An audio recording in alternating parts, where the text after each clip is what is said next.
Good morning students. இன்றைக்கி நம்ம பார்க்க போகிறது என்னன்னு பார்த்தீங்கன்னா கணங்களின் வித்தியாசம். சரியா? கணங்களின் வித்தியாசம்னா வேறு ஒன்றும் இல்லை.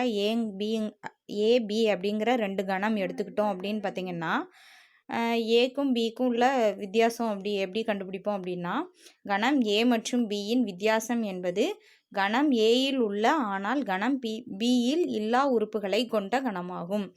அதாவது ஏ மைனஸ் பி அப்படின்னு எழுதும்போது என்ன பண்ணணும் அப்படின்னா, ஏல பியில் ஏதாவது உறுப்பு இருந்ததுன்னா அதை கழிச்சிட்டு மிச்ச உறுப்பை அந்த உறுப்பை தவிர்த்து மித்த எல்லா உறுப்பையும் ஏல உள்ள மிச்ச உறுப்பை எழுதணும். அதை தான் வந்து நம்ம ஏ மைனஸ் பி இல்லைன்னா ஏ ஏ மைனஸ் பி அப்படின்னு சொல்கிறோம். சரியா? ஏயின் இதை வந்து எப்படி சொல்கிறோன்னா ஏயின் வித்தியாசம் பி. ஓகேவா? ஏயின் வித்தியாசம் பி. இதை எப்படி குறிப்போம்னா ஏ மைனஸ் பி அப்படின்னு குறிப்போம். கணங்களின் வித்தியாசம்னா ஏ மைனஸ் பின்னு ஞாபகம் வச்சுக்கணும். ஏ மைனஸ் பின்னா வேறு ஒன்றும் இல்லை. என்னன்னு அர்த்தம்? பியில் உள்ள கணங்களோட உறுப்பை தவிர்த்துட்டு மிச்சம் உள்ள ஏல உள்ள உறுப்பை எழுதணும். ஓகேவா? இங்கே ஒரு இது கொடுத்துருக்காங்க பாருங்கள். A minus B equal to X such that X belongs மற்றும் X does not belongs to B. ஓகேவா? அப்படின்னா ஏல அந்த உறுப்பு இருக்கணும், ஆனால் பியில் அந்த உறுப்பு இருக்கக்கூடாது ஏ மைனஸ் பி எழுதும்போது. ஓகேவா? பி மைனஸ் ஏ எழுதும்போது என்னென்னா, இப்போ ஒய்ங்கிறது வந்து பி மைனஸ் ஏல இருக்குதுன்னு வச்சுக்கோங்களேன். அப்போ அந்த ஒய்ங்கிறது பியில் இருக்கணும், ஆனால் ஏல இருக்கக்கூடாது. ஓகேவா? அதுதான் சொல்லியிருக்காங்க.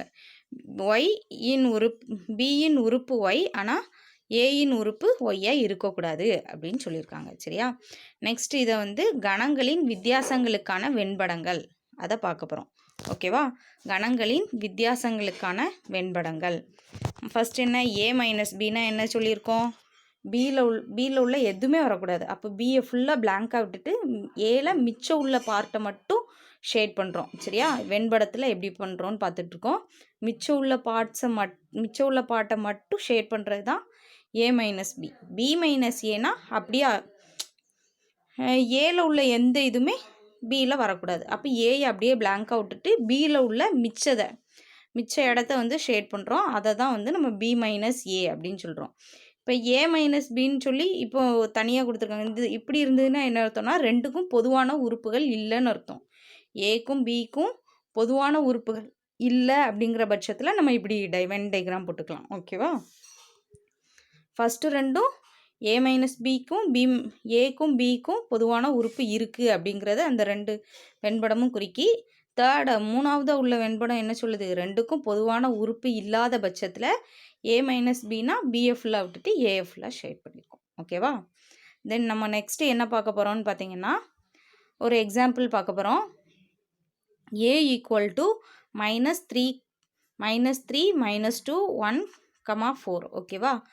மற்றும் b ஈக்குவல் டு 0 1 2 4 அப்படின்னு சொல்லியிருக்காங்க. எனில் ஏ மைனஸ் பி, ஏயின் வித்தியாசம் பி, பியின் வித்தியாசம் ஏ காண்க அப்படின்னு சொல்லியிருக்காங்க. ஓகேவா? இப்போ ஏயின் வித்தியாசம் பி, அப்போ ஏ மைனஸ் பி கண்டுபிடிக்க போகிறோம். ஏ மைனஸ் பி கண்டுபிடிக்க என்ன செய்யணும்னா, ஏல உள்ள உறுப்பை எழுதி மைனஸ் பியில் உள்ள உறுப்பை எழுதணும். இப்போ பியில் உள்ள உறுப்பு இதில் இருந்ததுன்னா அதை விட்டுட்டு மற்ற உறுப்பை எழுதணும். இப்போ 0 இருக்குது பியில், அங்கே இருக்கான்னு பார்த்தா இல்லை. 1 இருக்குது, அதில் இருக்கான்னு பார்த்தா இருக்குது. ஸோ அப்போ அதை விட்டுறணும். அதுக்கு தான் அதை கேன்சல் பண்ணி காமிச்சிருக்கேன். சரியா? திரும்ப 2 இதில் இருக்குது, அதில் இருக்கான்னு பார்த்தா இல்லை. அதில் -2 தான் இருக்குது, 2 இல்லை. ஸோ அப்போ அதை ஒன்றும் செய்யக்கூடாது. இங்கே 4 இருக்குது, அங்கே 4 இருக்கான்னு பார்த்தா இருக்குது. ஸோ அதனால் அதையும் கேன்சல் பண்ணி உங்களுக்கு காமிச்சிருக்கேன். இப்போ ஆன்சரில் என்ன எழுத போகிறோன்னு பார்த்தீங்கன்னா, நம்ம அந்த கேன்சல் பண்ணியிருக்கோம் அடிச்சிருக்கோம்ல, அந்த உறுப்பை தவிர்த்துட்டு மிச்சம் எல்லா உறுப்பையும் எழுதணும். மிச்சம் என்ன உறுப்பு இருக்குது? ஏல உள்ள மிச்சம் எல்லா உறுப்பும். பியில் எதையுமே நம்ம தொடவே வேண்டாம். ஓகேவா? ஏல உள்ள மிச்சம் எல்லா உறுப்பும் வேறு ஒன்றும் இல்லை. -3, -2, -3, -2. ஓகேவா? அதுக்கடுத்து பி மைனஸ் ஏவும் அதே மாதிரி தான், சேம் ப்ராசஸ் தான். ஆனால் பியை ஃபஸ்ட் எழுதுவோம், ஏவை ரெண்டாவதாக எழுதிக்கிடுவோம். சரியா? இப்போ பியில் என்ன பி என்னது? 0 1 2 4. ஓகேவா? -3 -2 1 1 4. ஓகேவா? இப்போ வந்து நம்ம என்னென்னா ஏல உள்ள உறுப்பு ஏதாவது பியில் இருந்ததுன்னா நம்ம அதை கேன்சல் பண்ண போகிறோம். ஓகேவா? கேன்சல் பண்ணிவிட்டு மிச்சம் பியில் உள்ள உறுப்பை மட்டும் எழுத போகிறோம். ஏல இருக்க உறுப்பை வந்து பியில் இருந்ததுன்னா அதை கேன்சல் பண்ணிவிட்டு பியில் இருக்கிற மற்ற உறுப்பை எழுத போகிறோம். ஓகேவா? இப்போ -3 அங்கே இருக்கான்னு பார்த்தா இல்லை, -2 இருக்கான்னு பார்த்தா இல்லை, 1 இருக்குது. ஸோ அதை அடிச்சிடுறோம். 4 இருக்குது, அதை அடிச்சிடும். இப்போது பியில் உள்ள மற்ற உறுப்பு என்ன அப்படின்னு பார்த்தீங்கன்னா 0வும் 2வும். ஓகேவா? மற்ற உறுப்பு என்னது 0வும் 2வும். ஸோ அதை தான் நம்ம எழுதியிருக்கோம். ஓகேவா? நெக்ஸ்ட்டு நம்ம அடுத்ததாக பார்க்க போகிறது என்னன்னு பார்த்தீங்கன்னா கணங்களின் சமச்சீர் வித்தியாசம். கணங்களின் சமச்சீர் வித்தியாசம். கணங்களின் சமச்சீர் வித்தியாசம்னா வேறு ஒன்றும் இல்லை. ஏபிங்கிற ஒரு 2 கணம் இருக்குதுன்னு வச்சுக்கோங்களேன். அதுக்கு சமச்சீர் வித்தியாசம் எப்படி கண்டுபிடிப்போம்னா A-B சேர்ப்பு B-A. ஓகேவா? A-B சேர்ப்பு B-A. A மற்றும் B என்ற கணங்களின் சமச்சீர் வித்தியாசம் என்பது A-B மற்றும் B-A இவற்றின் சேர்ப்பாகும் அப்படின்னு சொல்லியிருக்காங்க. இதை வந்து A முக்கோணம் B அப்படின்னு சொல்லியிருக்காங்க. ஓகேவா? A ட்ரையாங்கிள் B அப்படின்னு சொல்லியிருக்காங்க. இப்போது A சமச்சீர் B அதை கண்டுபிடிக்க போகிறோம். இதை வந்து நம்ம எப்படி முக்கோணம் மாதிரி சின்னதாக போட்டிருக்காங்களோ அதை நம்ம எப்படி சொல்லணும்னா சமச்சீர், கணங்களின் சமச்சீர் வித்தியாசம். அப்போது A சமச்சீர் வித்தியாசம் B. அப்போ A சமச்சீர் வித்தியாசம் Bங்கிறத எப்படி சொல்லணும் அப்படின்னு எப்படி இதுன்னு இருக்கோம் எப்படின்னு நமக்கு தெரியும். A-Bயும் சேர்ப்பு B-Aவையும் சேர்த்து எழுதுறது தான் A சமச்சீர் வித்தியாசம் B. ஓகேவா? இப்போ A சமச்சீர் வித்தியாசம் Bங்கிறத எப்படி சொல்கிறோம் அப்படின்னு பார்த்தீங்கன்னா X such that X belongs to A-, அதாவது A-Bயோட உறுப்பு வந்து அந்த X வந்து A-Bயோட உறுப்பாகவும் இருக்கணும், B-A உறுப்பாகவும் இருக்கலாம், இல்லைனா B-Aவோட உறுப்பாகவும் இருக்கலாம். அதாவது வேறு ஒன்றும் இல்லை, ஒரு எக்ஸுன்னு ஒரு உறுப்பு அதில் இருக்குன்னா இந்த எக்ஸ் வந்து A-B உறுப்பாகவும் இருக்கலாம், B-A உறுப்பாகவும் இருக்கலாம். ஏன்னா நம்ம சேர்ப்புங்கும்போது ஏதாவது 1ல் இருந்தாலே வந்துடும். ஸோ அதைத்தான் இப்படி சொல்லியிருக்காங்க. ஓகேவா? நெக்ஸ்ட்டு நம்ம ஒரு சம் பார்க்க போகிறோம். என்னன்னு பார்த்தீங்கன்னா எடுத்துக்காட்டு 1.15. ஓகேவா? A = 6, 7, 8, 9 மற்றும் B = 8, 10, 12 எனில் A சமச்சீர் வித்தியாசம் B காண்க அப்படின்னு சொல்லியிருக்காங்க. சரியா? இப்போ தீர்வுன்னு போட்டுக்கிடுவோம். A சமச்சீர் வித்தியாசம் Bன்னு முதல்ல நமக்கு தெரிய என்ன செய்யணும்? A சமச்சீர் வித்தியாசம் Bங்கிறது ஃபஸ்ட்டு நமக்கு தெரியும்.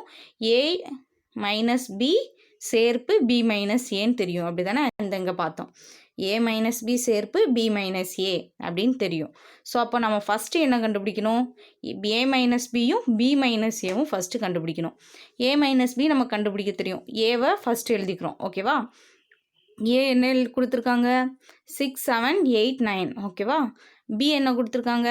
8, 10, 12 கொடுத்துருக்காங்க. சரியா? இப்போது பியில் உள்ள உறுப்பு ஏல இருந்தால் அதை நம்ம அடிச்சுட்டு மிச்ச உறுப்பை எழுதுவோம். சரியா? இப்போ 8ங்கிறது இங்கே இருக்குது. அப்போ 7 இருக்கான்னு பார்த்தா இருக்குது. ஸோ அதனால் அதை கேன்சல் பண்ணிட்டோம். அப்புறம் 10. சரியா?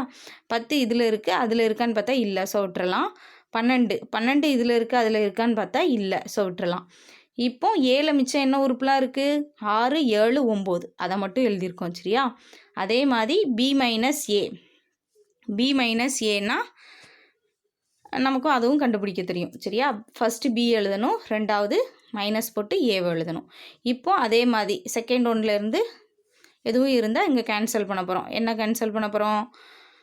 6 இங்கே இருக்கான்னு பார்த்தா இல்லை, 7 இங்கே இருக்கான்னு பார்த்தா இல்லை, 8 இங்கே இருக்கான்னு பார்த்தா இருக்குது. ஸோ அதனால் 8 அடிச்சிருக்கோம். 9 இங்கே இருக்கான்னு பார்த்தா இல்லை. ஸோ அதனால் அதை விட்டுறோம். மிச்சம் என்ன இருக்குதுன்னு பார்த்தீங்கன்னா 10, 12. பியில் மிச்சம் என்ன இருக்குது? பியில் மிச்சம் என்ன இருக்கோ அதை தான் எழுதணும். B-Aனா. சரியா? பியில் மிச்சம் என்ன இருக்குது? 10, 12 இருக்குது. அதை மட்டும் எழுதியிருக்கோம் செட் ப்ராக்கெட்குள்ளே. ஓகேவா? இப்போது A சமச்சீர் வித்தியாசம் Bங்கிறத எப்படி எழுதுவோம்? நமக்கு தெரியும். A-B union B-A. ஓகேவா? இப்போ A-Bனா என்னது? 6, 7, 9. B-A 10, 12. ஸோ 2 எழுதி சேர்ப்புன்னு போட்டிருக்கோம். சேர்ப்புனா வேறு ஒன்றுமே கிடையாது, 2ஐயும் அப்படியே சேர்த்து எழுதணும். சரியா? அப்படியே சேர்த்து எழுதுனா என்ன வரும்? 6 திரும்ப இருந்தால் அதை மட்டும் எழுதக்கூடாது. 2லேயுமே இருந்ததுன்னா அது ஒரு தடவை எழுதுனா போதும். மற்றபடி அப்படியே சேர்த்து எழுதணும். சேர்த்து எழுதுவோமா? 6 7 9 10 12 ஓகேவா? எழுதுனா என்ன கிடைச்சிருக்கு? ஏ சமச்சீர் வித்தியாசம் பியில் என்ன கிடைச்சிருக்கு? 6 7 9 10 12 ஓகேவா?